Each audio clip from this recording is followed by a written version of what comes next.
Paz e bem, meu irmão, minha irmã, bem-vindos a este blog Espírito de São Francisco nas Fontes Franciscanas. Estamos hoje no 98º encontro e vamos continuar na leitura e reflexão da 17ª admoestação, cujo título é Do Humilde Servo de Deus. Vamos ouvir mais uma vez o texto da admoestação. Bem-aventurado aquele servo que não se exalta mais pelo bem que o Senhor diz e opera através dele, do que pelo bem que o Senhor diz e opera por outro. Peca o homem que quer receber mais do seu próximo do que não quer dar de si ao Senhor Deus. Nessa reflexão de hoje, vamos nos ater à segunda parte da admoestação e vamos ver o pecado de querer receber e não querer dar. A segunda frase, que também é a última da admoestação, reza assim: peca o homem que quer receber do seu próximo mais do que quer dar de si ao Senhor Deus. Não parece muito difícil intuir nesta frase o dito do Senhor: dai e vos será dado. A mesma medida com que medirdes, sereis medidos. Ora, segundo esse dito, peca o servo toda vez que julga se merecer mais atenções e benefícios de seus semelhantes do que aqueles que ele se dispõe a prestar ao seu Senhor. Mas por que o pecado é contra o Senhor Deus e não contra o próximo? Porque desde a encarnação, o próximo ou semelhante não são mais apenas semelhantes ou próximos, porque desde a encarnação eles são uma presença viva e real de Deus, como diz Jesus: tudo o que fizerdes a um desses meus pequeninos, foi a mim que o fizeste. Além do mais, a perfeição que devemos buscar, segundo o nosso Mestre, é sempre a do Pai. Sede perfeitos, como o vosso Pai Celeste é perfeito. Uma das maiores dificuldades do homem em toda a sua história é reconhecer e aceitar sua condição de criatura. Por isso, quer sempre ocupar o lugar do Criador. Consequentemente, também, quer sempre mais receber tudo dos outros, sem dispor-se, todavia, a dar algo de si a Deus. Eis porque a tradição cristã costuma chamar isso de pecado.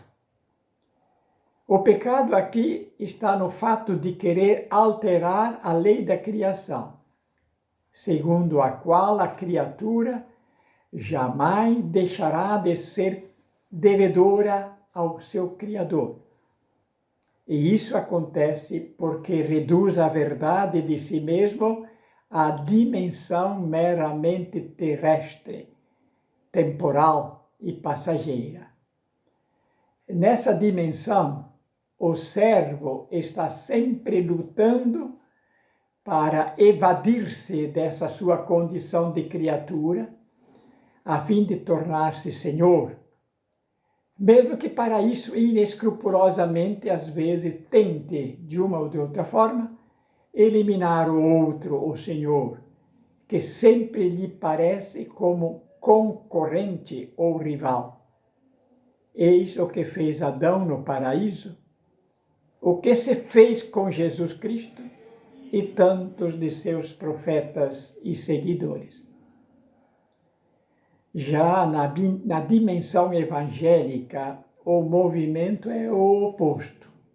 O servo luta e se empenha para sempre e, de novo, ter o outro como seu senhor e maior, nem que para isso deva sacrificar-se ou morrer, como fizeram nosso mestre e depois seus seguidores, os apóstolos principalmente. É o famoso princípio proclamado por Jesus na última ceia: vós me chamais mestre e senhor, e dizeis bem, porque eu o sou. Ora, se eu, senhor e mestre, vos lavei os pés, vós deveis também lavar os pés uns aos outros, porque eu vos dei o exemplo, para que, como eu vos fiz, façais vós também. Novamente, precisamos recordar que Francisco está falando a partir da graça do encontro com Jesus Cristo e de seu chamado. Nessa experiência, segundo a qual tudo nos é dado em superabundância, será sempre pecado, isto é, uma falta de sensibilidade, uma mesquinhez, pensar somente em si, ser incapaz de abrir-se ao seu semelhante, a fim de deixar-se perpassar pela magnanimidade de Deus. Peca porque quer receber tudo dos outros, sem abrir-se para reconhecer o bem que é de Deus, acontecendo em abundância, tanto em si como em tudo que existe e acontece ao seu redor. A admoestação soa assim como um alerta para que reconheçamos que nossa única grandeza é a bondade de Deus. Quando penetramos, ou se penetrarmos por esse caminho, já não haveremos mais de pecar, e cairá de nossos ombros o peso da inveja, da soberba, que nos leva a estar sempre comparando-nos com os outros e, pior ainda, querendo para nós o bem que o Senhor realiza neles. Vamos tentar agora colocar essa mensagem dentro do nosso dia, do nosso cotidiano. A humildade, ou melhor, a humanidade de hoje, como de sempre, desde Adão, está cheia de arrogância e soberba. Elas aparecem não apenas nos atos, nas vestes, nos afazeres dos maiorais desse mundo e da igreja, mas também dos humildes e pequenos. As coisas, porém, segundo Deus, são todas e sempre belas, grandiosas, humildes, simples e fraternas. A virtude da humildade, por isso, não está nas coisas ou nas obras que fazemos, mas no olhar que nasce do coração do homem. Se ele vê, aspira e cultiva a grandeza do mundo, as pessoas e as coisas serão vistas e tratadas de modo arrogante, desprezível, humilhante. Não será ocupando-nos com coisas consideradas baixas ou desprezíveis que o homem se tornará mais humilde, como também não é e não será se ocupando com coisas consideradas elevadas e nobres, que se tornará nobre e grande. O que faz o humilde, o soberbo, o pobre, o nobre, é sempre o olho do coração, como diz Jesus. Se o olho for de soberba, as pessoas e as coisas serão vistas e tratadas de modo desprezível. Mas se o olho for de humildade, todos e tudo serão vistos e tratados como senhores e senhoras, como fez Francisco em toda a sua vida e que reluz em seu Cântico do Irmão Sol. No Gênesis se diz que após o pecado de soberba, os olhos de Adão e Eva se abriram e então viram que estavam nus. Mas, perguntamos, não estavam nus já antes? Claro que sim. Por que então não o percebiam? Porque estavam e viam com o olho da humildade, da pureza e simplicidade originárias, e não com o olho da soberba. Lutero, em seu livro Magnificat, comenta a história da rainha Esther, que trazia uma rica coroa sobre a cabeça, mas a seus olhos não passava de um pano imundo. Com isso, as imagens elevadas não se haviam afastado dela, diz Lutero. Ao contrário, estavam colocadas diante da poderosa rainha em grande número, e não havia imagens inferiores.